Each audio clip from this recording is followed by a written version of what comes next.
हरे कृष्णा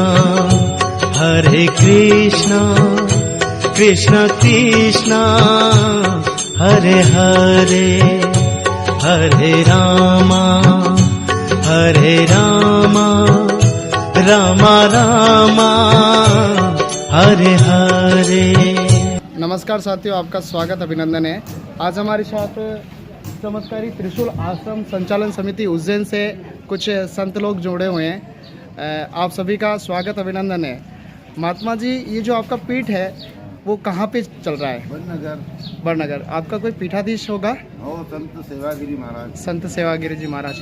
कितने आश्रम में कितने संत महात्मा रहते हैं वहाँ? कितना बड़ा आश्रम है? बहुत बड़ा आश्रम है। कितना बड़ा होगा तो भी वहाँ? तो भी बहुत बड़ा आश्रम है। कुछ गौ माता का, अच्छा, गौ माता वगैरह है। आप सनातन संस्कृति को बचाने के लिए और सनातन संस्कृति संरक्षा के लिए क्या प्रयास करते हैं? संतों पर स्वार्थ के लिए, संतों पर स्वार्थ के लिए बने हैं। अच्छा, अपने लिए क्या है? गाय की रक्षा करते हैं। गाय की रक्षा करते हो बेटी बचाओ और ये संत बेटी पढ़ाओ। अच्छा, कुछ अपने आश्रम के बच्चा, कुछ स्कूल के बच्चे को कुछ कपड़े दिया जाते हैं, कुछ हनुमान चालीसा का उसका पाठ होता है। गाँव ये में गाँव आपके जाके जो सत्संग जैसे करता है। भोजन की दूसरी सारी व्यवस्थाएं होती है वो कहाँ से आता है? आपका जो फंड है वो कहाँ से आता है? बर्मन चलता है, उसी से होता है। जैसे मंदिर में हम रुकते हैं, आपके जैसे दानदाता अपने पास आते हैं, सत्संग ज्ञान सुनते हैं, तो उनको कुछ अच्छा लगता है धर्म परिवर्तन। आपका शुभ नाम? हमारा रामदास महाराज जी। तो वहाँ पीठाधीश के बाद और छोटी पोस्ट होगी उससे निचले स्तर की, उस पर अमरगिरी जी महाराज जी। अच्छा, मैं यूँ पूछना चाह रहा हूँ कि आप जहाँ उज्जैन में प्रॉपर महाकाल के यहाँ हो, वहाँ तो से 3-5 किलोमीटर आगे, 3-5 किलोमीटर किस गांव में होगा? आश्रम कितना बड़ा है और किनके सानिध्य में आश्रम संचालित होता है?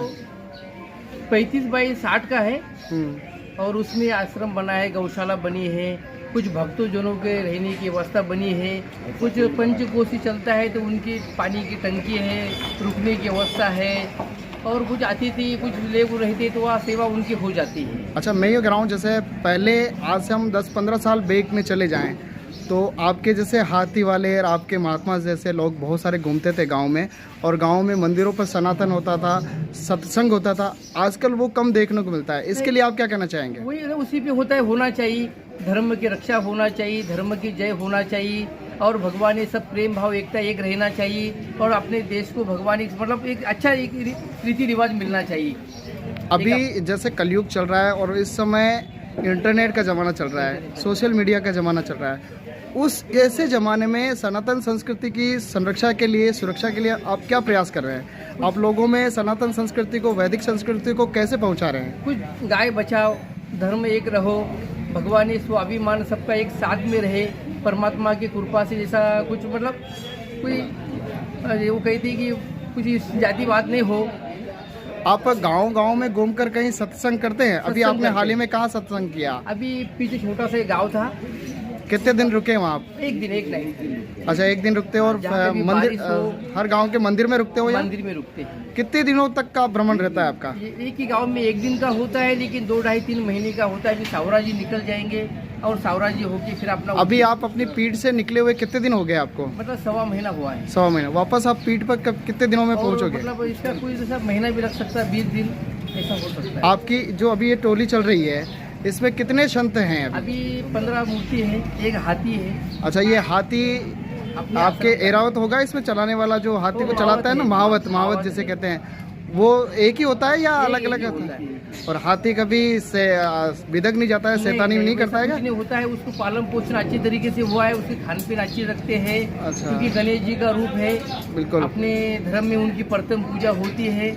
तो ये हाथी के पूजन भी करते हो आप लोग? और इसके खाने पीने की व्यवस्थाएं कहाँ से करते हो? का पीपल होता है, चारा होता है, उसको सवा मतलब जैसा भोजन गेहूँ होता है, कुछ रोटी वगैरह वो आटा बना के उसको खिलाते रोज। अभी आप लोग राजस्थान में भ्रमण कर रहे हैं, तो राजस्थान के लोगों के बारे में और यहाँ की संस्कृति के बारे में क्या कहना चाहिए? यहाँ के लोग अच्छे हैं, पशु प्राणी में इनकी स्वभावना है, और भगवान हर जगह पे इनकी एक प्रेम भावना अच्छी मिली है। हर गांव में इनके मंदिर अच्छे हैं, जगह पानी जल की व्यवस्था बहुत अच्छी है, और यहाँ लोगों में श्रद्धा भगवान के लिए बहुत बड़ी है।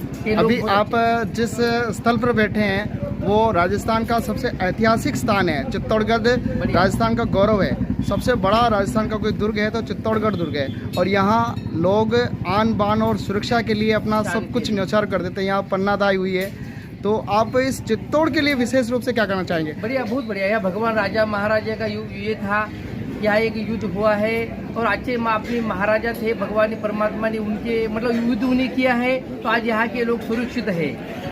मीराबाई का नाम सुना होगा आपने? मीराबाई का नाम सुना। तो मीराबाई का जो ससुराल है वो चित्तौड़गढ़ है। चित्तौड़गढ़ में मीराबाई के लिए क्या कहना चाहेंगे? कृष्ण की बहुत अनन्य भक्त थी, कृष्ण की भक्ति थी, उनके मन में भगवान के लिए जगह आस्था थी और धर्म की रक्षा के लिए उन्हें काफी कुछ किया है। चित्तौड़गढ़ दुर्ग का भ्रमण किया है आपने कभी? वहाँ 1-2 बार गए हैं, बहुत अच्छी जगह है, बढ़िया। वहाँ मीरा मंदिर भी बना हुआ है, मीरा मंदिर का कभी अवलोकन किया? अच्छा है, देवस्थान भी परमात्मा ने वहाँ के सही है।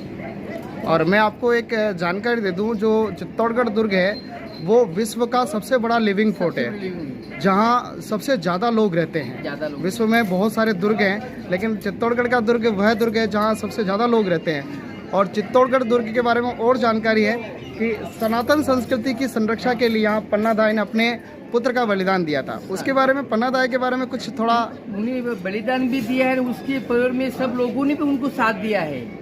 अच्छा, उनके में सब छोटी जाति, छोटे मोटे सभी लोगों ने उनको साथ दिया है।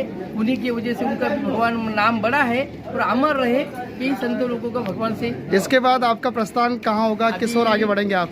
सावरा जी, सांवलिया जी, इधर जहाँ जिस ओर आप आगे बढ़ रहे हो, ये तो इधर भिलवाड़ा आएगा, गंगरा रोड के सांवलिया जाओगे। सांवलिया जी कितने दिन का प्रोग्राम है? 2 दिन का। अच्छा, सांवलिया जी 2 दिन रुकोगे आप? वहाँ आपकी व्यवस्थाएं आगे हो जाती है अपने आप या? धर्मशाला बनी है, व्यवस्था है। अच्छा, जहाँ आप जाते हो वहाँ आपके खाने पीने की व्यवस्थाएं भक्त लोग करते हैं या भगवान के आशीर्वाद से हो जाती है? भक्त लोग कर देते हैं। हो जाती है, भक्त लोग करते हैं, यहाँ रुकते हैं। मेरा एक आपसे एक प्रश्न है, अभी क्या जैसे आप संत लोग हो, आपको थोड़ा मेरा जो प्रश्न हो सकता है आपके दिल तक पहुँचे। बहुत सारे क्या होता है, पाखंड चल रहा है आजकल भारत में, बहुत सारे आपके देश में लोग पाखंडी घूम रहे हैं, तो उनके बारे में क्या कहना चाहोगे? क्या उनको आप उनको ट्रेस कर लेते हो कि ये पाखंडी है या? होता है कुंभ मेले में उनकी थोड़ी चर्चा होती है, लेकिन भाई जिसका कर्म उसके साथ है। भगवान दंड देने का अधिकार सरकार को है, अपने को किसी को कुछ गलत बोलने का ये नहीं है। जो कुछ भी हो, जो भी कुछ गलत करता है उनको सजा सरकार देगी और उनको सजा मिलना चाहिए।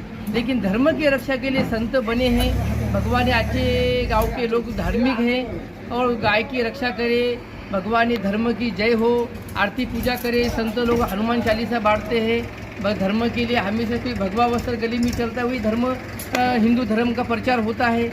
नहीं, ऐसे पाखंडी संत जो हुए उनकी पहचान आप कर लेते हो या? कर लेते हैं, कैसे कर लेते हो ऐसा? वो मिल जाते हैं। वो स्वयं भी कहते हैं कि भाई हम गृहस्थी हो, हम गृहस्थी पेट के लिए करते, वो स्वयं हमसे कहते हैं। नहीं, पर उनकी वजह से सनातन संस्कृति को नुकसान होता है। वैसा कुछ फर्क नहीं पड़ता है, वो तो पहचान में आता है। नहीं, पर वो लोग क्या है कि सनातन संस्कृति को बदनाम करते हैं, उनसे सनातन संस्कृति की नुकसान होता है, तो उसके लिए आप क्या करेंगे? तो कुछ कुंभ मेले में चर्चा तो होती है, लेकिन ये अपने को उनको गलत बोलने का कोई अधिकार नहीं। उनको तो सरकार जैसे वो गलती करते हैं, कुछ जगह में वो कुछ गलत जगह पे वो मिलते हैं ना, तो सरकार उनको कहे, मतलब पुलिस है, शासन उनके लिए है।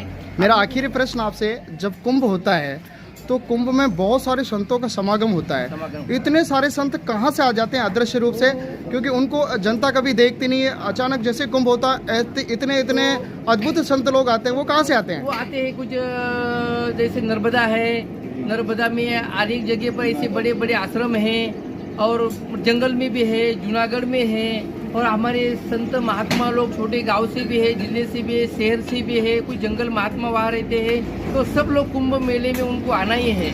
भारत में 4 कुंभ होते हैं, नासिक, इलाहाबाद, हरिद्वार, उज्जैन। जब समुद्र में मंथन हुआ था तो वहाँ से 4 बूंद गिरी है, तो वहाँ से कुंभ की स्थापना है। तो ये तो परंपरा है, स्वयं भगवान प्रकट होते हैं चारों स्थान के अंदर। हर 4 वर्ष के अंतराल में कुंभ होता है ना? 3 साल में होता है। भारत में 4 है, एक जगह का 12 साल का होता है ना? 12 साल में एक जगह का नंबर आता है ना? हमारे संत महात्मा लोग आते हैं, नागा संत, उसमें साया स्नान होता है। उनके साया स्नान से जगह भूमि भी पवित्र होती है, नगर पवित्र होता है। सबसे पहले जो साया स्नान होता है नागा संतों का होता है। ये नागा संत भारत में कहाँ शाखाएं आपको पता है कि नागा संतों की? जैसा 4 नागा होते हैं, एक राजेश्वरी नागा होते, एक खूनी नागा होते, खिचड़ी नागा होते, ब्रपानी नागा होते हैं। उज्जैन के नागा खूनी होते हैं, नासिक के नागा खिचड़ी होते हैं, हरिद्वार के नागा बर्फानी होते हैं, इलाहाबाद के नागा राज राजेश्वरी होते हैं। तो ये 4 नागा है। जब जब भारत में अत्याचार होने लगा तो संत लोगों ने, महात्मा लोगों ने संभाला है, और उसके बाद में परमात्मा की कृपा से कि आपको तो इतिहास गवाह है कि इतने बड़े मुगल को भी 4000 नागा साधु ने भगाए है। बिल्कुल बिल्कुल। धर्म तो की जय हो, धर्म की रक्षा संत करते हैं। भगवा वस्त्र लेके, अग्नि वस्त्र इस नगर से निकलते हैं तो धर्म का प्रचार होता है। बिल्कुल चलो, संत परमात्मा महात्मा जी, आपसे आस्था। कौन सा चैनल है आपका? ये मेरा अकल्पित शिक्षण संस्थान के चलो, नाम से भगवान चैनल आगे बढ़ते है, और रहे। मैं कामना करता हूँ कि आपकी यात्रा सफल हो और ईश्वर आपको इतनी सामर्थ्य और शक्ति दे कि भारत की वैदिक संस्कृति की, सनातन बनती संस्कृति की संरक्षा आप लोगों के द्वारा हो, और आप लोग भारत की वैदिक संस्कृति को, सनातन संस्कृति को आम जन तक पहुँचाएं, हम ऐसी कामना करते हैं। धन्यवाद। बोलो सिया